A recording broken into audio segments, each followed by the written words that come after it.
what went wrong with the numbers, the predictions, that polls that suggested a late surge for Clinton. Eric Grenier is with me this morning, and I should just be very clear, Eric wasn't out in the field actually doing the numbers, but you've been our poll tracker, so you get to answer the questions that are going to be facing the industry today. How did polling get this so wrong, Eric? Well, it's an interesting question, because when we look at what the results will be when all the votes are counted, it will probably end up with Clinton actually winning the popular vote by about a point. So it does seem like Donald Trump will have lost the popular vote but won the Electoral College.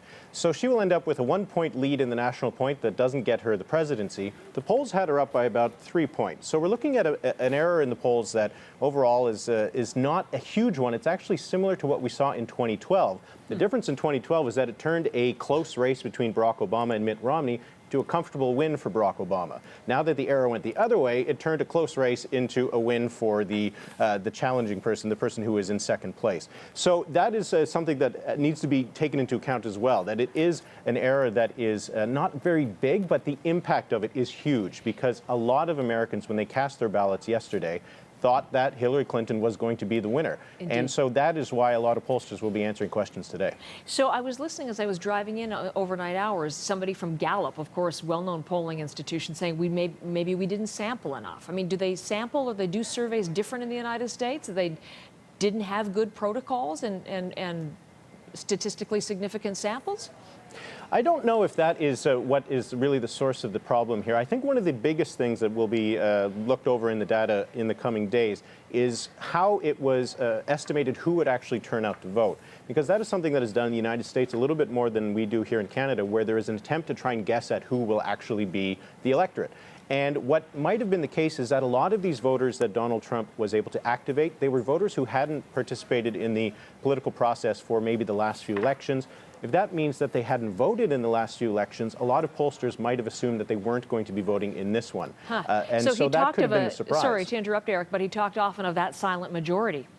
Yeah, and that's, I think, what we might be looking at here, because the exit polls that have been done of the people who actually voted, Hillary Clinton met her targets among African Americans and Hispanics in terms of her share of the vote, but she lost the white vote by about 21 points when the polls were suggesting she would lose it by about 15 points.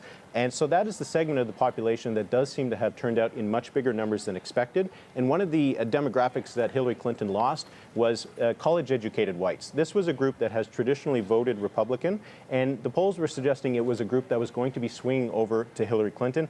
That did not happen, and that might be that kind of electorate that might not have wanted to tell a pollster that they were planning to vote for Donald Trump. So here's another thing. Again, maybe it was reflected in the polls as one thing, but when you say didn't show up, they didn't successfully get them out. That famous Democratic get out the vote machine, the ground game, perhaps didn't materialize. There had been concerns expressed within the Democratic Party that the enthusiasm for Hillary Clinton wasn't there, and maybe her ground game wasn't where it should be, because if you look at some numbers we were just examining, Mitt Romney got nearly 61 million votes and lost. Trump got about 58.1 million and is winning.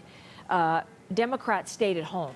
So they may have said in the polling that they were going to support Clinton, but they didn't actually cast a ballot. And that's right. Hillary Clinton is, if she does win the popular vote, she will still have done worse than Barack Obama did in 2012, because she is going to take maybe 48% of the vote. Donald Trump probably around 47, 48% as well.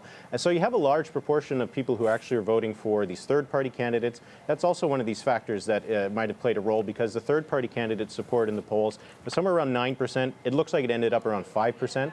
So that might have been a group of voters that moved over to the Republicans. But to go back to the topic of the organization, an organization can only go so far. We have seen that here in Canada. If you think back to the 2011 federal election, the New Democrats swept Quebec. They had no organization there. Once it's a wave, when there is a groundswell of support for a candidate, all the organization you have can sometimes come up short. So just quickly, as I let you go, some of the people are saying this is the end of the polling industry. This is the end of the voter prediction industry. I mean, they're that upset about it. What do you think?